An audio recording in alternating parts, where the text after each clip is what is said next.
Så blev Peters sauna færdig, og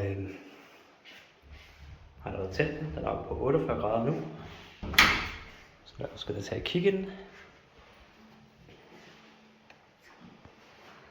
Ovnen, der står og kører. Øresund. Lidt en byggeplads udenfor stadigvæk, men selve saunaen, den er fed.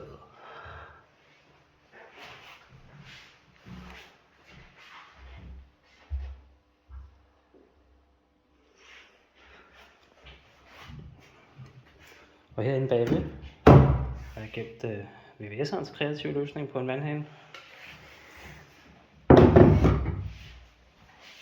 Og bænken er lavet skrå der bag til, så man har en fuld plads nede oven i den nederste bænk og øverste bænk. Og så har man ikke så langt i rummet.